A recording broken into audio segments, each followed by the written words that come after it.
that we wanted to give the group a chance at the next level, and why not? The group that has stayed, none of them really wanted to go anyway.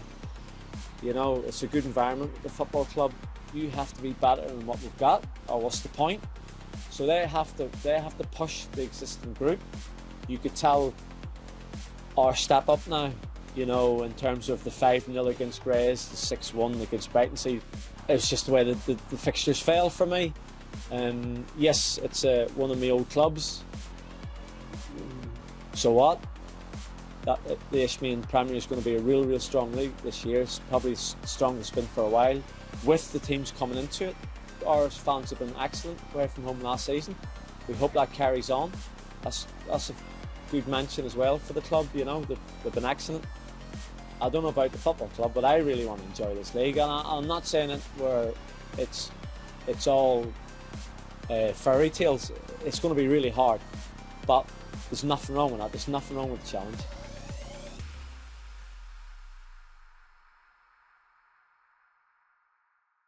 Hello and welcome to Brentwood Town TV. I'm Chris Berry, and today I'm joined by our first team manager Keith Rowland.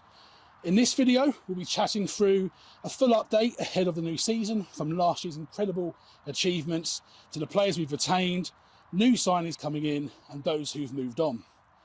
We'll also talk about how pre-season has gone so far and take a look at how our opening 2 fixtures are looking like, starting with a Friday night fixture under the lights with a trip to Aveley on the 8th of August, followed by our first home game back at the arena at Step 3 against St Albans City on Tuesday the 12th of August.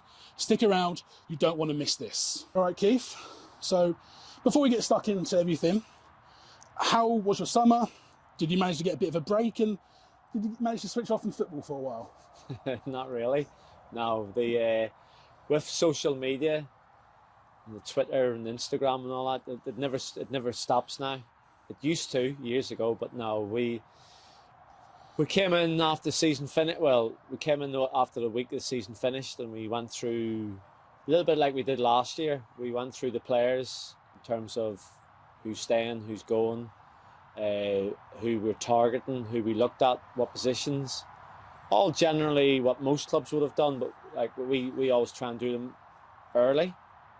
I think everybody does the same now, and and then obviously we stopped after the end of the season and we all went our own way for a bit, and then me and Scouse and Alex and the chairman met up once or twice, and like I said, we went through players, chatting about players, and everything was on the table.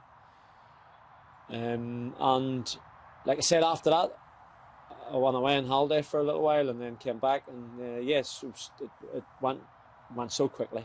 Looking back on last season, what a campaign it was. I mean, winning the Isthmian League North title, securing promotion, and of course that unforgettable FA Trophy run, you know, beating Hereford 1-0 at Edgar Street, setting up that home tie against Southend United in the 3rd round, reaching the 3rd round for the first time in the club's history. And it was a special year for the club and the fans. But from your perspective, Keith, what stands out the most for you when you look back on everything that the team achieved last season? There's a lot of stuff that stands out for sure, because you just, as you said, there's a lot to cram in. We obviously, I've always maintained that it's good for a club to get a cup run because you bring the community in with you, and obviously a game like Hereford away, the 100-odd people who were there that day won't forget it. You know, it'll live in their memory for a long time, and it'll be with the club for a while. And I think that was the start of us getting it going, you know. And we slowly added to the group, 1 or 2 left, and we slowly added to the group, and we got better with the players who came in. We started to get more fluent here, and we started to be more consistent in terms of clean sheets as well. So we were winning, and we were winning well, and we never let people back into games. And like I said, in the league, as well as the league, I felt the 2 games against Barrytown here were very crucial. The game here and the game away, I felt it put us. It was a yardstick for the rest of the league, you know. And then obviously home here against Felixstowe as well. I'll live long with a few people as well, and not really give us the platform to go. And once we went top, there was no real way of getting us back. I felt, once we went top, everybody else started to falter, where we just kept going.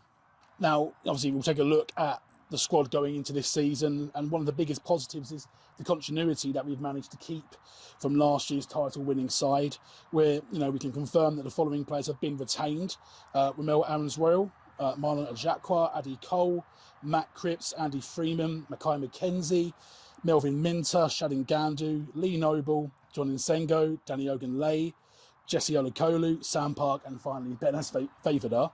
Yeah.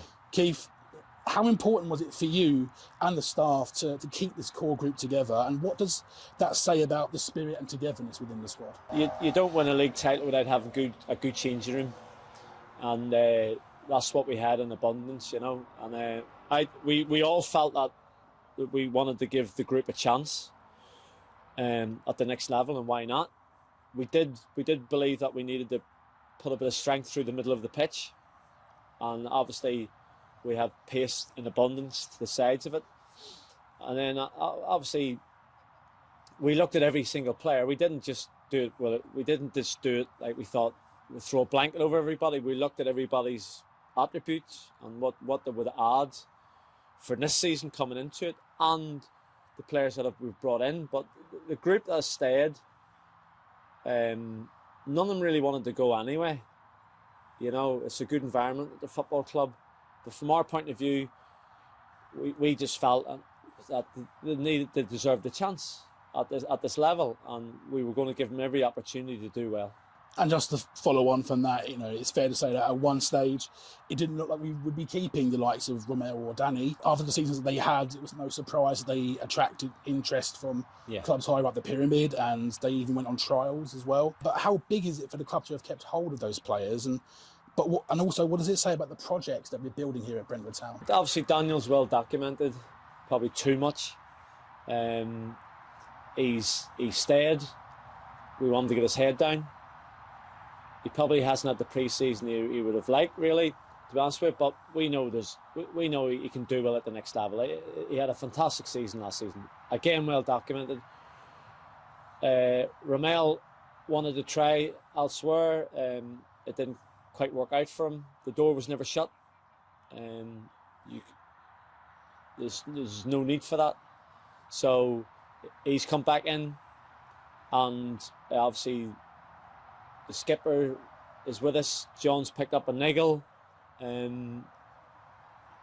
But yeah, the group in itself, we were delighted with the group that stayed, and we will move probably on to the new signings, but it's up to them to add or be better. Alongside keeping that core group together, we've also strengthened with some exciting new signings, players of real quality and experience, not only at this level but also above. Joining us for the 2025-26 season are as follows: Louis Johnson from Walthamstow, Mali Ogunrindi from Aveley, also Charlie Hughes from Aveley, Charlie Edwards from Cray Wanderers, Kaimani Thomas from Waltham Abbey, Aaron Pollock from Billericay Town, and Max Hudson from Dulwich Hamlet.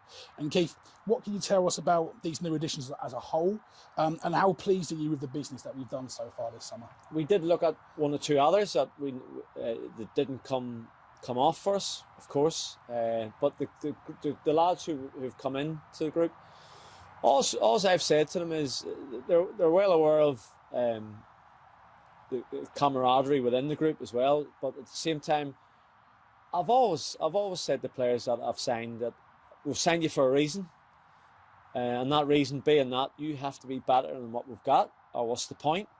So they have to push the existing group, or what is the point? We need a competitive group. They can't all be mates, so we need them to be competitive in every position, and that means we start to push each other, and that's what I want. So the players that have come in, and I'm not going to sort of use an example of a player. They're all good players. We as we said, we wanted to bring possibly a little bit more strength into the group in terms of the physicality, because it will be a different league, as I'm sure we'll talk about. It's going to be a strong league So, from my point of view, the players that have come into the group, the two lads who came out of the league with us, Louis and Kamani, Louis scored a lot of goals and he had a lot of interest around him, deservedly so. So we're hoping from good things from him. Kamani's an exciting prospect. He can give you something off the drop of a hat.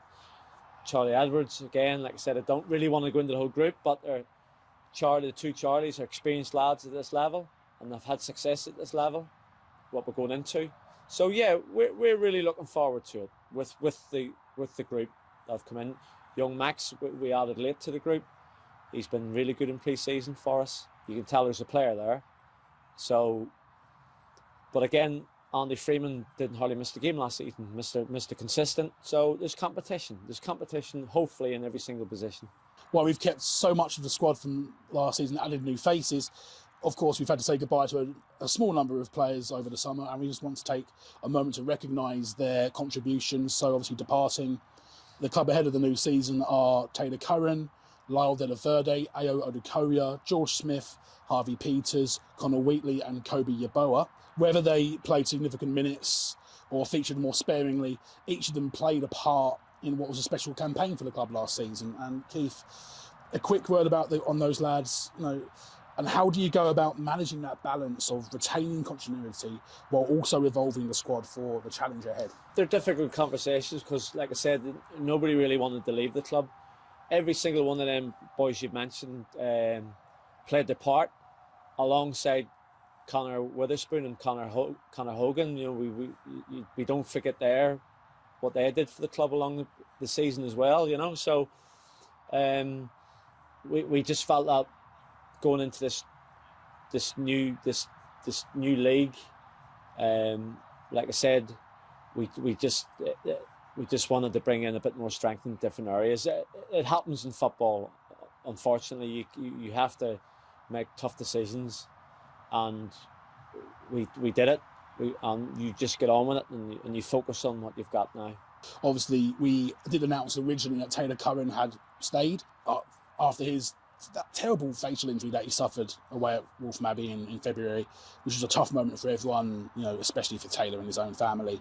However, we can confirm that he is actually going to be moving on now after receiving an offer to play abroad, which is a fantastic opportunity for the lad, and we wish him all the very best in his next chapter. Pre-season hasn't been without its challenges. We've had a few players picking up early injuries, and the opening 3 games were pretty tough tests, with matches against Leyton Orient, Chelmsford City and Hornchurch, resulting in 2 losses and a draw. Mm-hmm. But after a difficult start, the team's really bounced back, winning the last 5 friendlies against Grays, Stanway, Walthamstow, Brightlingsea, and most recently Tilby tonight. Keith, how have you found pre-season overall? How well have you found the new signings, integrating with the existing squad during this period? Pre-season, for me, I put pre-season in blocks in terms of the fitness first, the ball work next, and then you go into the matches, and then you pick the matches up. And all I've done from the off this season or this pre-season is literally just go every training session, every game, we lift it. Our expectation levels go higher. The training sessions get sharper. So, and we try and and I think we've managed their minutes quite well. There's a lot of the group have played 90 minutes now. They needed it. So from my point of view, it's been a good pre-season. Considering last pre-season, we had to find 6 or 7 away games, which was very difficult. And it maybe possibly showed in our early form in the season, along with getting used to this. But from my point of view, it's been a decent pre-season. We did know we're playing Leyton Orient. We did know we're playing Hornchurch. We did know we're playing Chelmsford. Hornchurch and Chelmsford will be vying to get in the playoffs, if not up. They should be up and around trying to get into the conference this year. So our managing of them games, I thought, was all right. I thought we done okay in the games against them. But then when we got that first week out of the way, I really wanted us to focus on the more physical side of it instead of chasing the ball around. I mean, Hornchurch were physical, of course they are, But at the same time, the teams we played from the league below us this last season, you could tell our step up now. You know, in terms of the 5-0 against Grays, the 6-1 against Brighton. See, the game as the game went on, Stanmore Rovers, I thought we dominated the game. You know, Walthamstow was a physically hard game on a poor pitch, but we managed it. You know, and sometimes you just have to do that. You can't get all the same games in pre-season all the time. There's different games inside it. So I think it's been a half decent pre-season. Now we're into the first week. We're heading into the season, as I'm sure we're going to talk about. So, yeah, now pre-season's done. Now we're looking forward to the season starting. Looking ahead, our first game of the season's a big Essex derby, an away trip away at Aveley and Parkside on Friday the 8th of August, as I previously mentioned, 7:45 kickoff. Aveley, as we know, have just come down from the National League South after a couple of remarkable seasons with back-to-back promotions prior to that. And of course, this fixture has a bit of an extra edge. You know, Keith, obviously you managed them between 2019 and 2021, and there's a number of ex-Aveley players in our squad now, with some who were with the Millers during their promotion-winning campaign. So it's set to be a pretty tasty encounter. So, Keith, what are your thoughts going into this opening derby fixture, and how important is it to start the season strongly on the road against such a familiar rival? It's just the way the fixtures fell for me. Yes, it's one of my old clubs. So what? We're going to go there. It's an away game. Every point is precious. I think it's another 3 points. That's all it is. Don't get me wrong. We'll fight for every chance we get. Every ball, it'll be contested. We know that. We're probably hoping for a good crowd on the night, whether it's a home crowd or we're hoping for a good away support as well. Our fans have been excellent away from home last season. We hope that carries on. That's a good mention as well for the club. You know, they've been excellent.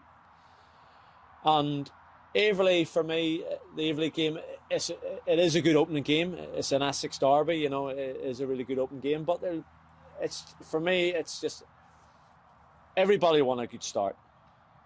There's no doubt about that. But this league, like any league, as we well found out last year, it isn't a sprint, it's a marathon. And if we start well, brilliant. If we get something from the game, great. But we're going to go there, and like I've always said, always last year, we'll show Aveley the utmost respect. We'll work hard on the night. We've got 2 training sessions next week, building up to the game.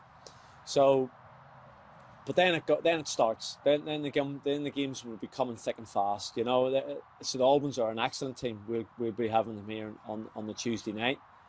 You know, we're under no illusions how hard this league will be. I think it's, again, alluding to the league, I think it's going to be one of the strongest leagues. That the Isthmian Premier is going to be a real strong league this year. It's probably the strongest it's been for a while, with the teams coming into it.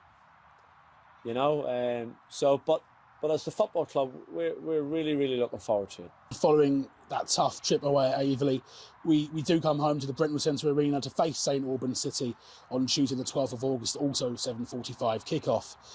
And like Aveley, St Albans also relegated from the National League South last season. So that means our 2 first games are against sides coming down from a higher league, which makes for a massive challenge right out the gate. Now, how do you see that game shaping up, and what does it mean for the squad to have such an early opportunity to prove that they belong at this level? 2 good teams. Obviously, Aveley are a little bit different. Aveley have had a big transformation, a big turnover in the summer. So the Albans, not so much. I think they've been consistent. They've kept quite a lot and have signed a few. They are a club of good pedigree in terms of non-league, St Albans. And it'll be a good test for us. I think it'll be an eye opener for everybody involved. For obviously it's taken the club 10 years to get back to this level, so it'll be a good learning curve for everybody. We just go about our business as we normally do. Like I said, I had 2.5 years at this level a few years ago. I had two years out of 1 year with Aveley at it before we got the Brentwood job. So we know the clubs. You know, we had two or three of them, with three of them here last year. You know, in the trophy, two clubs from that, which one of them ended up in the playoffs, Valley. So everybody will be wanting to do well. It's a strong league this year where everybody will want to start well and want to stay in it. But like I said, it's going to be based over a long period of time with a lot of games on it, and it will be tested. There's no doubt about it. We will be tested, and it'll be how we react to stuff a lot. You know, for 2 seasons when I've been at the football club, we've got used to going away and winning a lot of games. You know, and last season we won a lot of games here. We mightn't get that as much, but it doesn't matter. The important thing is how you, which I've always been with any football club I've ever been with, it's the continuity, it's the consistency, and the not getting too high, not getting too low, and noticing and reacting to situations where if you can do better, you got to do it quickly. You know, and that is an important thing at the level we're going into. We won't fear it. Like it's took at the club of heart. For me, it was 2 tough seasons to get out of this league for me. So we're going into it with enthusiasm to enjoy it, but we're under no illusions. We're not naive. That's one thing for sure. As a coach, as a staff, as a manager, I'm not naive to this league. I know what it takes. So we're not going to sit on our laurels and say we've got consistency, continuity coming up. We might find ourselves doing what we did last year in terms of looking at areas where we need to strengthen during the season. That doesn't change in any league you're in. We might have to do it this year. We might be lucky enough not to do that, but at the same time, I don't know about the football club, but I really want to enjoy this league, and I'm not saying it where it's all fairy tales. It's going to be really hard, but there's nothing wrong with that. There's nothing wrong with the challenge. Keith, thank you so much for joining us tonight, and I really appreciate you taking the time and to answer our questions and share your thoughts ahead of the new season. All of the best for the challenges ahead, and we'll be right behind you with the lads every single step of the way. And thank you to everyone for watching. Don't forget to like, comment and subscribe to Brentwood Town TV for all the latest updates, and we'll see you soon. Come on, you Blues!